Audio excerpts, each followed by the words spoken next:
Estamos de volta, senhores, com o nosso segundo bloco, estamos de volta com a nossa segunda parte, tá? Seguindo com o tema emancipação. E eu dizia, são 3 as modalidades emancipatórias: voluntária, judicial e legal. Eu vou começar tratando com vocês acerca da emancipação voluntária, tá? Então vamos iniciar tratando do tema emancipação voluntária. O que é emancipação voluntária? A emancipação voluntária é aquela concedida por ambos os pais, ou por um deles na falta do outro. Então é aquela concedida por ambos os pais, eu dizia, ou por um deles na falta do outro. A menor, com ao menos 16 anos completos. Então é aquele concedida por ambos os pais, aquela conferida por ambos os pais, ou por um deles na falta do outro. A menor com ao menos 16 anos completos, através de escritura pública, independentemente de homologação judicial. Aí. Essa é a nossa emancipação voluntária. Simples assim. Os pais pegam o moleque, que tenha pelo menos 16 anos completos, levam até o tabelionato e, através de escritura pública, independentemente de homologação judicial, emancipam. Pronto. Simples assim. Essa é a nossa emancipação voluntária. Beleza. Segunda hipótese, emancipação judicial. Emancipação judicial. Como é que funciona? A emancipação judicial será aquela conferida pelo tutor ao tutelado. Então é aquela conferida, eu dizia, pelo tutor ao tutelado, que tem ao menos 16 anos completos. Então será conferida pelo tutor ao tutelado, que tem ao menos 16 anos completos, através de decisão judicial, após parecer do Ministério Público. Então o tutor vai emancipar o tutelado, que tem ao menos 16 anos completos, através de decisão judicial e após parecer do Ministério Público. Luciano, me tire uma dúvida. Por que quando o pai vai emancipar o filho, os pais vão emancipar o filho, podem fazê-lo através de instrumento público, levando apenas no tabelionato, e o tutor, quando vai emancipar o tutelado, tem que ter decisão do juiz, professor? Por que isso acontece? Porque o tutor não é pai, amigo. O tutor não é pai. Se recorda em casa, quando eu tenho tutela, bem, eu vou ter tutela naquela situação em que o poder familiar anterior foi destituído, foi suspenso.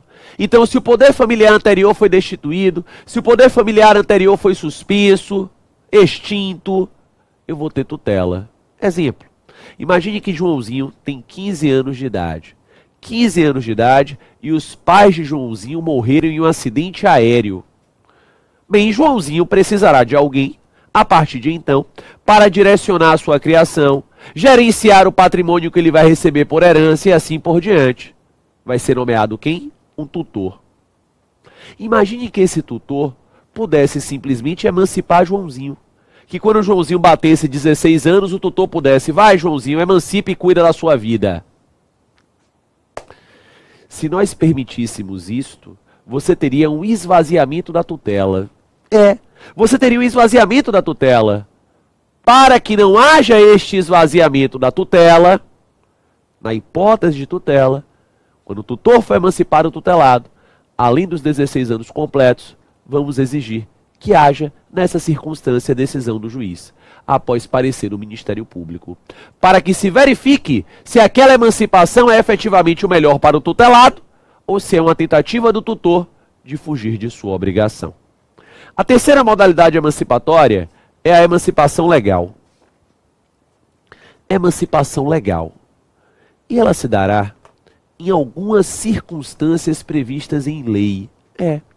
Existem algumas circunstâncias previstas em lei, em relação às quais o legislador considera ser incompatível com a incapacidade. Então há aí algumas circunstâncias previstas na norma, há aí algumas circunstâncias previstas na lei, eu dizia, em relação às quais o legislador considera ser incompatível com a incapacidade. Quais são essas circunstâncias, professor? Que, acaso atingidas, o sujeito já se emancipa automaticamente por haver incompatibilidade com a incapacidade. Vamos a elas? Primeira circunstância, casamento. Casamento, lógico, não há a menor linha de raciocínio, a menor lógica de pensamento do cidadão casado continuar incapaz, né? Entendeu? Menor lógica de pensamento. Então, casou, emancipa. Aí sempre vem a mesma pergunta no plantão de dúvida, que pode ser pergunta de sua prova, e eu já antecipo.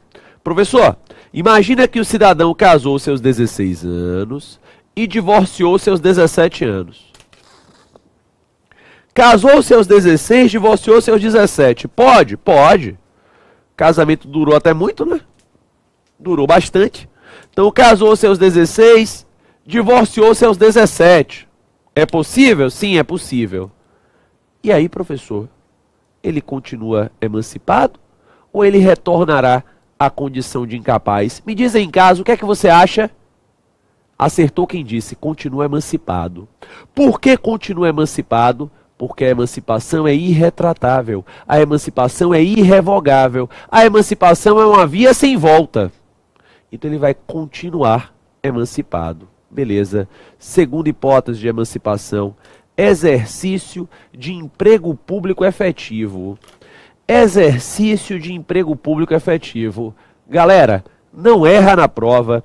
É aprovação no concurso público? Não. Não é aprovação no concurso público. É o exercício do emprego público efetivo, tá? Então não erra na prova, tem que ter exercício do emprego público efetivo. Beleza?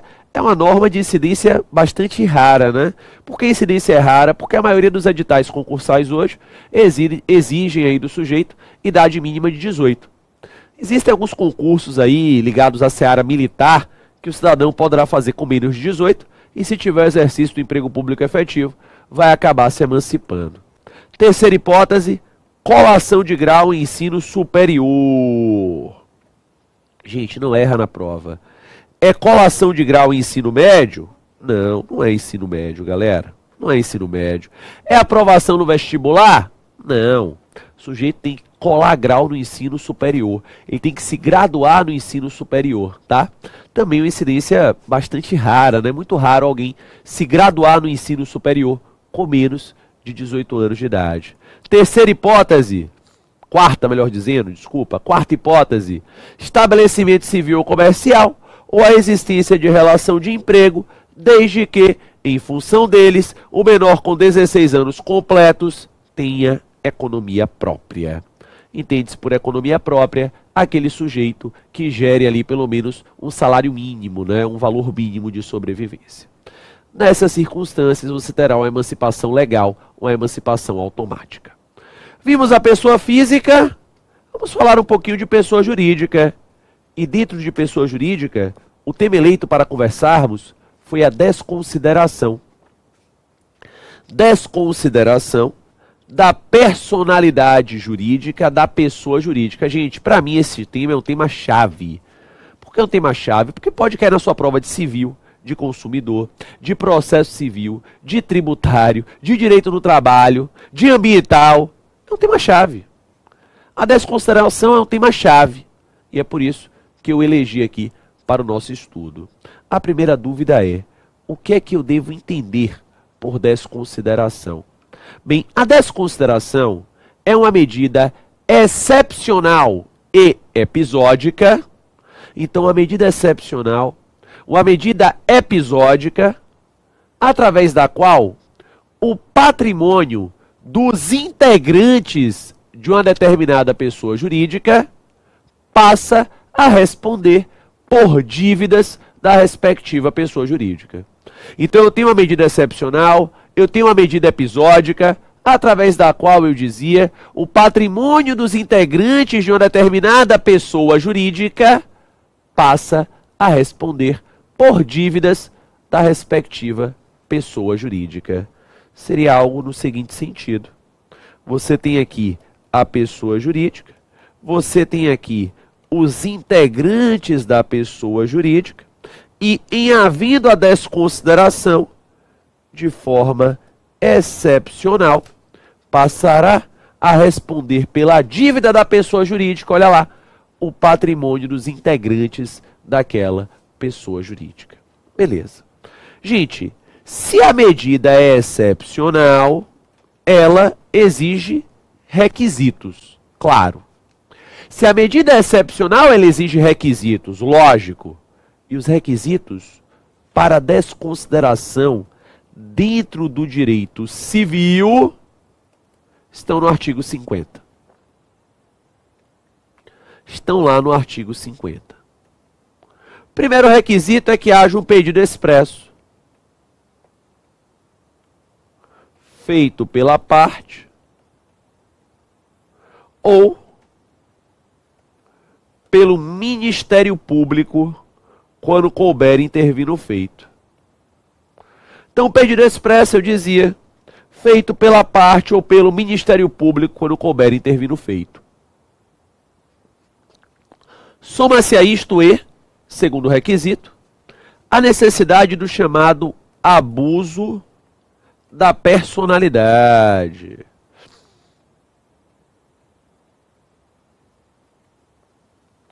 Que poderá ser através de um desvio de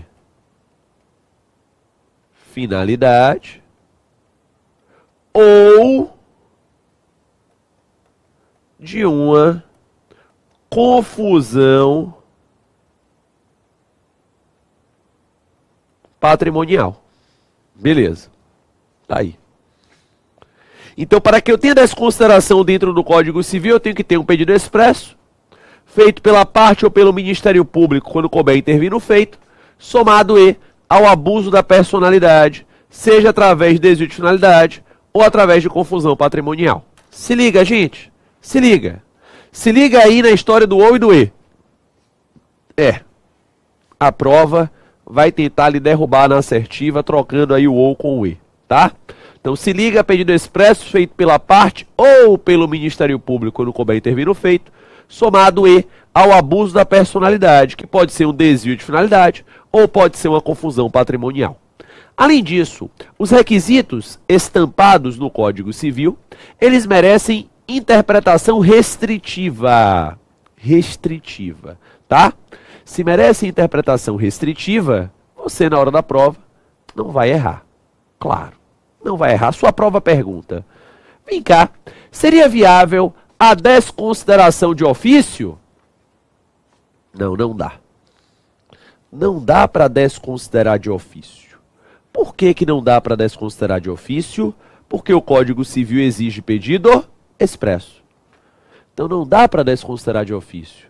Porque o Código Civil, eu dizia, exige pedido expresso. Beleza. Segunda pegadinha que pode pintar em sua prova. Exige-se para desconsideração que a pessoa jurídica ela tenha encerrado as suas atividades? Não, não se exige.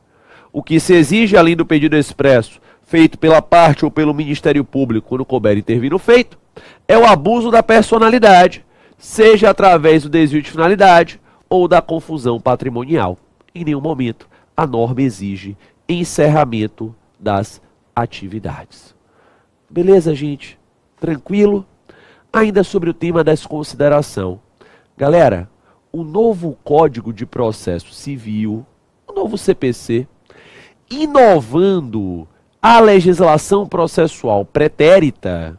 Então, o novo CPC, eu dizia, inovando a legislação processual pretérita, trouxe o chamado incidente de desconsideração da personalidade jurídica. Incidente de desconsideração da personalidade jurídica, que nada mais é do que um novo mecanismo de intervenção de terceiros, tá? É um novo mecanismo de intervenção de terceiros, cujo objetivo é conferir contraditório devido ao processo legal para a desconsideração. O grande objetivo é este: dar contraditório, dar devido processo legal, eu dizia, para a nossa desconsideração. Meus amigos, o novo CPC, ao trazer o incidente, nos trouxe algumas notícias importantes que nós temos que ficar atentos. A primeira delas é que o novo CPC, acolhendo a doutrina, acolhendo a jurisprudência, já dominantes, passou a expressamente possibilitar a chamada desconsideração inversa. Então, o novo CPC, acolhendo a doutrina, acolhendo a jurisprudência, eu dizia, passou a trabalhar com a chamada desconsideração inversa. E o que é a desconsideração inversa, professor? A desconsideração inversa é aquela que se dá na contramão.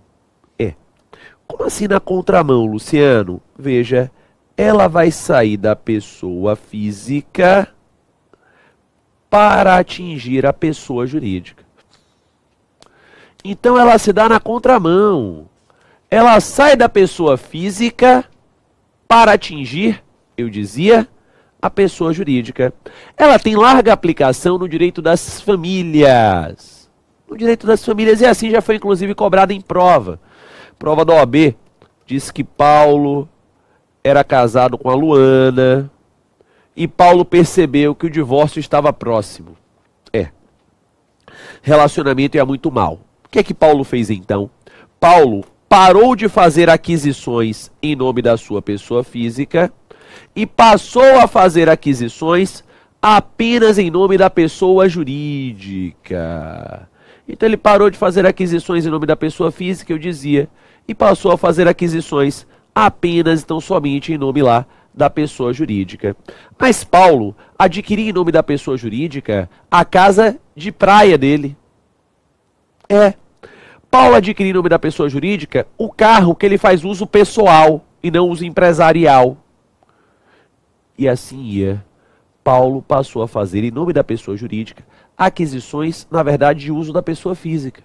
Era ele, Paulo, que pagava o IPTU do imóvel, o condomínio do imóvel, se utilizava do imóvel. Paulo estava agindo em confusão patrimonial. Qual era o objetivo de Paulo? Que no momento do divórcio, Luana fosse prejudicada. Por que prejudicada? Porque 50% sobre nada é nada. Claro.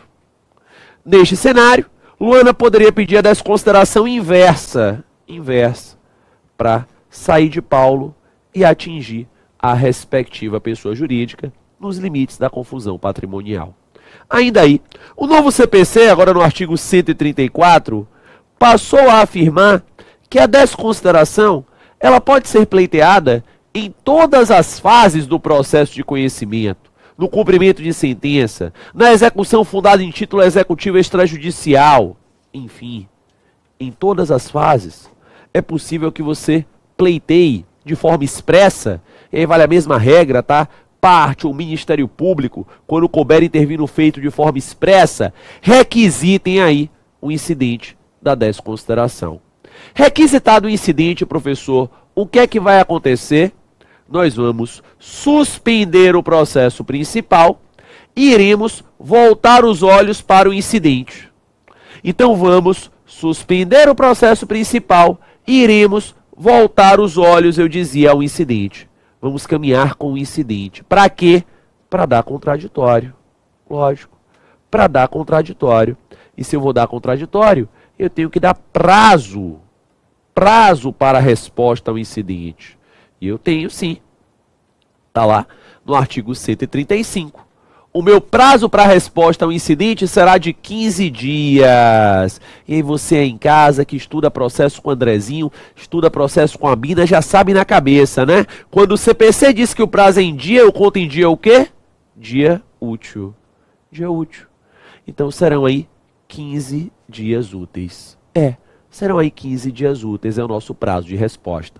O juiz vai receber a resposta e vai analisar se a hipótese é de designação ou não de audiência de instrução.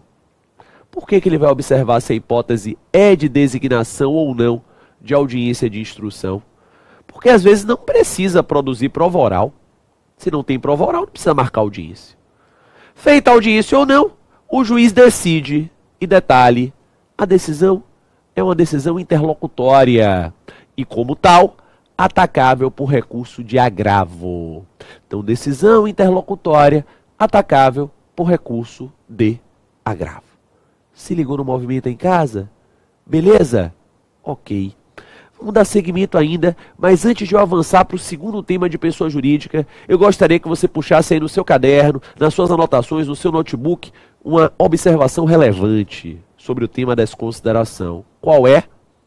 A desconsideração não gerará a extinção da pessoa jurídica. Não, não gera. A desconsideração, eu dizia, não gerará a extinção da pessoa jurídica. Não, não gera. Meus amigos, a desconsideração é apenas naquele episódio, apenas naquele caso concreto, tá? Então não vai gerar, eu dizia, a extinção da pessoa jurídica. Se liga que essa é uma pegadinha clássica de prova. Beleza? Pois bem, ainda dentro do tema pessoa jurídica, eu avanço agora para tratar com os senhores das nossas fundações. Tema que a FGV gosta muito também. E tema que teve reforma legislativa em 2015, tá? Por isso, tem a maior probabilidade de cair em prova. Fundação. A primeira dúvida é, Luciano, o que é uma fundação? A fundação é a afetação, é a destinação, é a afetação, é a destinação, eu dizia, de um patrimônio livre e desembaraçado. Então vai ser a afetação, vai ser a destinação de um patrimônio livre e desembaraçado para uma determinada finalidade prevista na norma. Pronto. Então vou pegar um patrimônio ali, livre e desembaraçado, e irei destinar, irei afetar para uma das finalidades previstas na lei. E aqui já surge a primeira dúvida. Professor, como eu irei fazer esta afetação patrimonial? Como eu irei fazer esta destinação patrimonial? Meus amigos, Código Civil, artigo 62, nos dá dois caminhos. Dois caminhos para você fazer esta afetação patrimonial, essa destinação patrimonial. Pode ser através de uma escritura pública ou pode ser através de um testamento. Então, dois caminhos. Escritura pública ou testamento. Beleza. Professor, o que me levará a escolher um ou outro caminho? Se liga. A escritura pública, ela objetivará constituir uma fundação que produz efeitos intervivos. Então, o objetivo é constituir uma fundação, eu dizia, que produz efeitos intervivos. Entre vivos. O que é isso, Luciano? Eu já vou ver a fundação funcionando. Então, se o meu desejo é ver a minha fundação funcionando ainda durante a minha vida, eu terei que instituí-la por ato intervivos. Mas aqui tem uma pegadinha. Qual é a pegadinha? Artigo 64 do Código Civil. Artigo 64 do Código Civil. Professor, o que me diz o artigo 64 do Código Civil? O artigo 64 do Código Civil, ele me diz que a instituição da fundação por ato intervivos, leia-se, a instituição da fundação através de escritura pública é irretratável.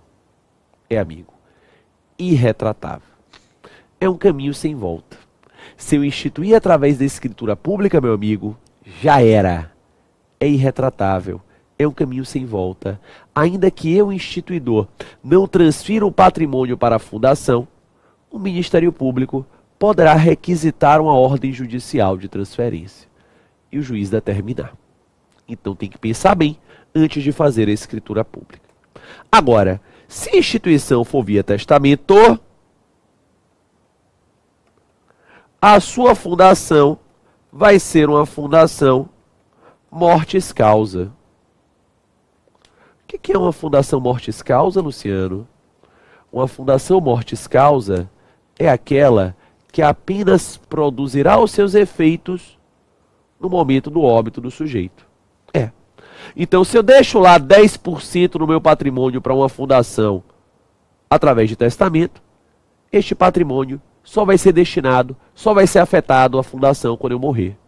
Obviamente que essa fundação só se abrirá quando eu vier a falecer. É mortis causa. Se é testamento, é essencialmente revogável. Então não vai ter a irretratabilidade. Não. Não tem a irretratabilidade, tá? É essencialmente revogável. É essencialmente revogável.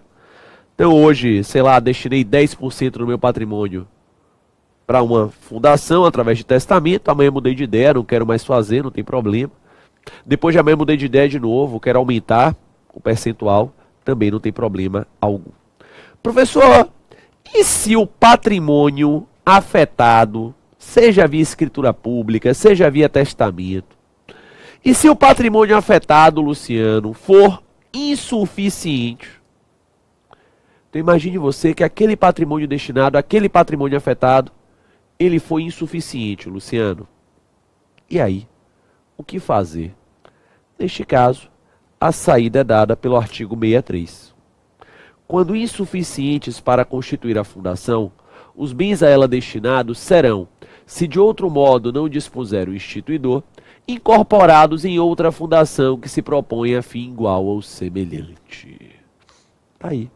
Os bens serão incorporados em outra fundação que se propõe a fim igual ou semelhante, a não ser que o instituidor ele tenha lá detalhado o caminho a percorrer nesta situação. A ideia aqui é simples, né, gente? Se alguém está doando o patrimônio para uma finalidade, que seja aí mantida esta finalidade. Falando em finalidade, eu lhe pergunto, quais são as finalidades fundacionais? Até 2015, o tema recebeu uma reforma legislativa em 2015. Então, até 2015, antes de 2015, eu só tinha finalidade moral, cultural, religiosa e de assistência. Então, até antes de 2015, eu só tinha finalidade moral, cultural, religiosa e de assistência. Beleza. Após 2015, nós aumentamos o rol. E o parágrafo único do artigo 62 do Código Civil diz, hoje, que a fundação somente poderá se constituir para fins de assistência social, cultura, defesa e conservação do patrimônio histórico e artístico, educação, saúde, segurança alimentar e nutricional, defesa, preservação e conservação do meio ambiente e promoção do desenvolvimento sustentável, pesquisa científica, desenvolvimento de tecnologias alternativas, modernização de sistemas de gestão, produção e divulgação de informações e conhecimentos técnicos e científicos, promoção da ética, da cidadania, da democracia e dos direitos humanos, atividades religiosas. Tá aí. Veja que o rol, né? Apesar da expressão somente que fecha esse rol, mas é um rol que tem várias opções. Beleza? Ainda sobre o tema fundações. Lhe pergunto, é viável, é possível a alteração dos estatutos fundacionais? Sim ou não? Sim. Sim, você pode alterar os estatutos fundacionais, desde que você respeite alguns requisitos. Artigo 67. Primeiro requisito, quórum de 2/3. A alteração tem que ser deliberada por 2/3 dos competentes para gerir e representar a fundação. Beleza. Segundo requisito, não contrariar ou desvirtuar a finalidade. Estou somando, hein? Então, primeiro requisito, quórum de 2/3. Segundo requisito, somei, não contrariar ou desvirtuar a finalidade. Terceiro requisito, aprovação pelo Ministério Público. Detalhe, o Ministério Público, após a reforma legislativa, passou a ter um prazo para aprovar. E sobre este prazo, nós conversaremos já já no nosso terceiro bloco. É 1 minuto. Até daqui a pouco.